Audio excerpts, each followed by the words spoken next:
आज के लेक्चर में हम स्टडी करेंगे real depth and apparent depth of A tank. अब इस कॉन्सेप्ट को समझने के लिए हम ये दो इमेजेस देखते हैं, जिसमें से एक इमेज में ये दिखाया गया कि जो फिश है वो एक्चुअल में बहुत नीचे है, बट हमें दिख कहाँ पर रही है, ऊपर उठी हुई दिख रही है। और दूसरी इमेज में दिखाया गया कि जब हम एक पेंसिल को पानी के अंदर डालते हैं तो वो पेंसिल हमें मुड़ी हुई दिखाई देती है। इन सभी का रीजन क्या है? रिफ्रैक्शन। रिफ्रैक्शन की वजह से यहाँ पर क्या होता है, ये सारी की सारी प्रोसेसेस हो रही है। अब इस केस में इन्होंने क्या दिया है, क्या प्रूव करके दिखाना है कि जो एक वाटर का टैंक है, जो वाटर का टैंक मान लिया उसकी जो एक्चुअल डेप्थ है इतनी है, ये हो गई उसकी एक्चुअल की डेप्थ यहाँ पे उसकी बॉटम है। जो वाटर टैंक होगा अपीयर सैलोवर, सैलोवर मीन्स लेस डीप दिखाई देगा। एक्चुअल में इतनी डेप्थ है, लेकिन रिफ्रैक्शन के फिनोमिना की वजह से उसकी जो डेप्थ है यहां तक की दिखाई दे सकती है, या फिर इससे भी कम होगी या थोड़ी सी ज्यादा होगी। मीन्स एक्चुअल डेप्थ से कम डेप्थ दिखाई देगी ड्यू टू रिफ्रैक्शन। अब कैसे दिखाई देगी हम उसको समझते हैं। यहां पर हमने मान लिया ये वाटर का टैंक है, वाटर टैंक। ये इसकी बॉटम का हमने एक पॉइंट कंसीडर कर लिया है, यहां पर मान लिया ये बॉटम हो गई, बॉटम का एक पॉइंट कंसीडर कर लेंगे। अब बॉटम को हम क्यों देख पाते हैं? क्योंकि वहां से जो लाइट है वो आ रही है हमारे पास, तो हम दो पोजीशन से खड़े होकर देखेंगे। एक तो मान लिया हम यहां से खड़े होकर देख रहे हैं, और दूसरा हम यहां से इस साइड से देखेंगे। एक तो यहां से देखा हमने बॉटम को, और एक यहां से देखा। अगर हम यहां से खड़े होकर देखेंगे तो लाइट क्या होगी, जो बॉटम है वहां से लाइट रिफ्लेक्ट होकर यहां तक आएगी, इस पॉइंट पर फॉल होगी। जहां पर लाइट फॉल होती वहां पर हम क्या ड्रॉ करते हैं, नॉर्मल ड्रॉ करेंगे। नॉर्मल भी यही है, तो यहीं पर इस लाइट है वो रिफ्रेक्ट हो जाएगी। तो जब हम बॉटम को नॉर्मली खड़े होकर देखेंगे, बिल्कुल ऊपर से देखेंगे, तो उसकी एक्चुअल डेप्थ ही दिखाई देगी, वो लेस डीप दिखाई नहीं देगा। तो अगर हम चाहते हैं कि रिफ्लेक्शन के फिनोमिना को हम टैंक के अंदर ऑब्जर्व कर पाए, तो उसके लिए हमें थोड़ा सा इस साइड खड़े होकर देखना पड़ेगा, या फिर इस साइड खड़े होकर देखेंगे। क्यों देखेंगे साइडों में खड़े होकर, अभी पता चलेगा। मान लो हम यहाँ पे खड़े हैं, तो इसके लिए जो लाइट है कोइंस, ये जो यहाँ पे बॉटम होगा, इस तरफ भी लाइट फॉल हो रही है और उस तरफ भी हो रही है। अगर हम यहां से देखेंगे तो हम यहाँ वाली लाइट लेंगे। बॉटम से जो लाइट हुई, जो सनलाइट है वो रिफ्लेक्ट होकर इस तरफ आ रही है, यहां पर फॉल हुई, तो यहां पर हम क्या ड्रॉ कर देंगे, नॉर्मल। ये हमने ड्रॉ कर दिया नॉर्मल। अब लाइट वाटर है और यहाँ पे एयर है। जब वाटर के अंदर से लाइट एयर में जाती है तो क्या होगा, away from the normal bent होगी। तो यहां से हमने away from the normal bent कर दी लाइट को। अब ये जो एंगल होगा, ये वाला एंगल तो नॉर्मल के और इंसिडेंट के बीच का तो एंगल ऑफ इंसिडेंस। ये रिफ्रैक्टेड रे और नॉर्मल का तो एंगल ऑफ रिफ्रैक्शन।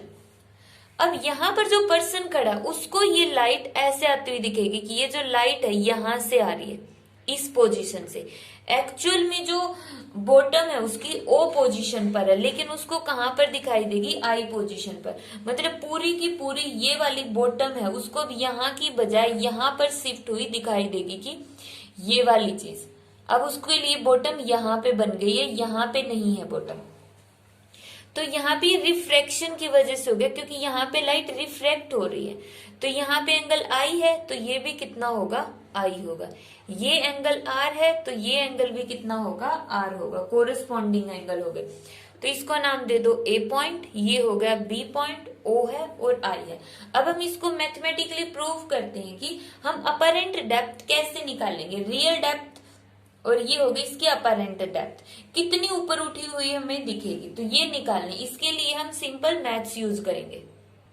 सबसे पहले हम लिख लेंगे यहाँ पे angle A O B is equal to angle O B, इसको मान लो एन, यहां पर मान लेते N, angle O B N. Means ये वाला एंगल और ये वाला एंगल कितने होंगे, दोनों के दोनों आई के इक्वल होगा।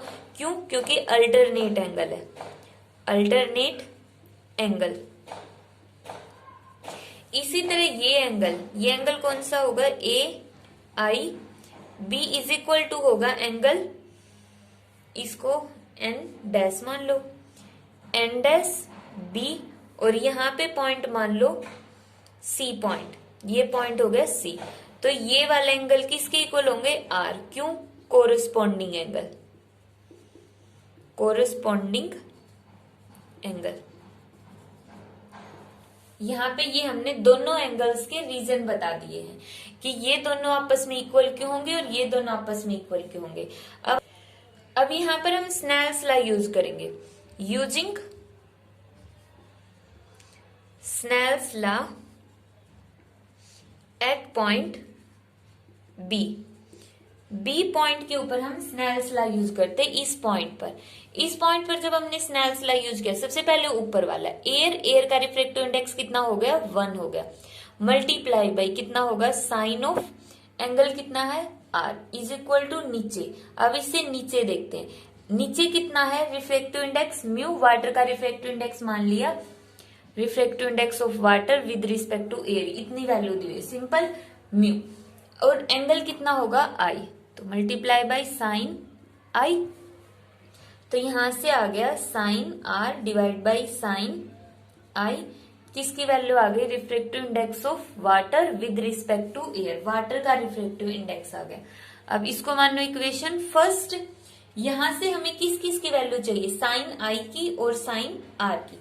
साइन आई की वैल्यू निकालने के लिए हमने ट्रायंगल यूज की ओ A B, O A B, ये बड़ी वाली ट्रायंगल हमने यूज की। यहां से साइन आई निकाल दो।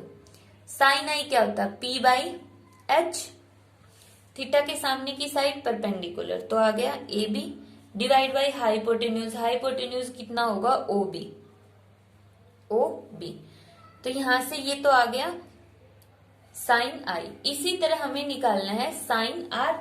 साइन आर के लिए हम कौन सी ट्रायंगल लेंगे? ए आई बी, ये वाली ट्रायंगल, ये वाली ट्रायंगल हमने ली ए आई बी। तो यहां से हमने निकाल दिया साइन आर। साइन आर के लिए वही पी बाई एच, थीटा के सामने की साइड परपेंडिकुलर, तो यहां से आ गया ए बी, एच क्या है इसके अंदर? आई बी, तो यहाँ पे हमने लिख दिया आई बी। एक ये इक्वेशन आ गई। देखो साइन आई और साइन आर दोनों की वैल्यू यहाँ पे पुट कर दो, साइन आर की भी और साइन आई की भी। तो हम पुट करेंगे, साइन आर की वैल्यू कितनी थी? A B divide by I B, और साइन आई की वैल्यू कितनी थी? A B divide by O B. अब इसको हम क्या लिख सकते हैं? A B divide by I B. इस टर्म को पलट दो, ऊपर क्या आएगा? O B divide by A B. A B से ए बी कैंसिल, कितना बच गया? O B divide by I B. अब इसके बाद हमें एक चीज एज्यूम करनी पड़ेगी। If angle is very small, जो साइन आई का एंगल है, ये इंसिडेंस एंगल अगर स्मॉल हो तो उस टाइम पे, जैसे ये इतना एंगल है, स्मॉल होने का मतलब क्या है? ये नजदीक जाती जाएगी, ओ ए के नजदीक चला जाएगा ना, तो उस टाइम पे हम क्या बोलेंगे? O B is equal to O A, I B is equal to I A. क्योंकि यहां पे इस तरह से दिया हुआ, ये इतना एंगल है, अगर हम इस एंगल को डिक्रीज करेंगे तो ये इस तरह से शिफ्ट होता जाएगा बी पॉइंट ए की तरफ। तो इसलिए हमने ओ बी को ओ ए से रिप्लेस कर दिया, आई बी को आई ए से रिप्लेस कर दिया। तो रिफ्रैक्टिव इंडेक्स का फॉर्मूला आ गया यहां से O A divide by I B. O A क्या है हमारे पास? Real depth, real depth. I B की बजाय भी हमें क्या लिखना था? आई ए। आई ए क्या है हमारे पास? Apparent depth, apparent depth. यहां पे आ गया हमारा ओ ए और आई ए। तो यहां पर देखो रिफ्रैक्टिव इंडेक्स की फॉर्म में हम निकाल सकते हैं रियल डेप्थ और अपरेंट डेप्थ। अब यहां से हम इसको किसी भी तरह से यूज कर सकते हैं फॉर्मूले को। रियल डेप्थ को हम वैल्यू दे देते हैं कि रियल डेप्थ की वैल्यू है एक्स और अपरेंट डेप्थ की वैल्यू मान ली y है।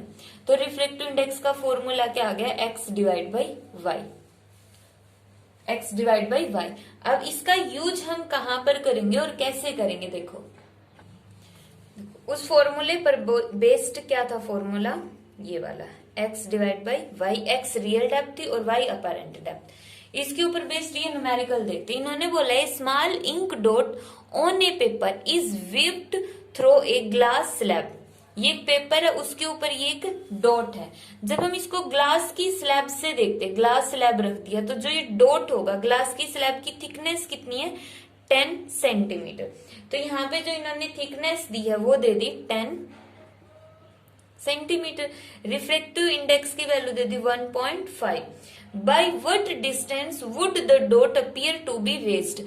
अब जो ये डॉट है हमें इस ग्लास स्लैब के बॉटम में दिखने की बजाय कैसा दिखेगा, ऊपर उठा हुआ दिखेगा, रेज्ड पोजीशन में दिखेगा।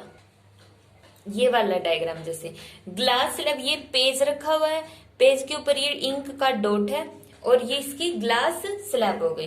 तो ग्लास स्लैब से ये जो डॉट है ये ऊपर उठा हुआ दिखेगा, ऊपर की तरफ, बिल्कुल एग्जैक्ट ऊपर। जैसे इस डायग्राम में तो ऊपर नहीं दिख रहा है, यहाँ पे बिल्कुल इसके ठीक ऊपर उठा हुआ दिखेगा। तो इन्होंने पूछा है कि वो डॉट है वो कितना ऊपर उठ गया। वही वाला हो गया ना कि जो बॉटम है टैंक की वो जितनी डेप्थ के ऊपर है उसके कंपैरिजन में वो बॉटम ऊपर उठ गई है, ऊपर उठी हुई दिख गई है। कितनी ऊपर दिखेगी, फॉर्मूला यूज करो। रिफ्रैक्टिव इंडेक्स का फॉर्मूला होगा x बाई वाई।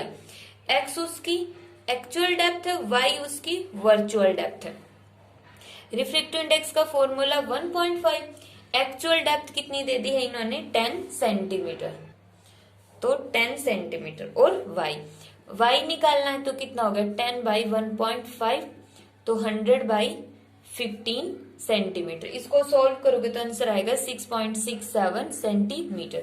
तो जो ये डेप्थ होगी, वाई डेप्थ कितनी बच गई है, ये पूरी 10 थी तो ये कितनी बच गई है 6.67 सेंटीमीटर।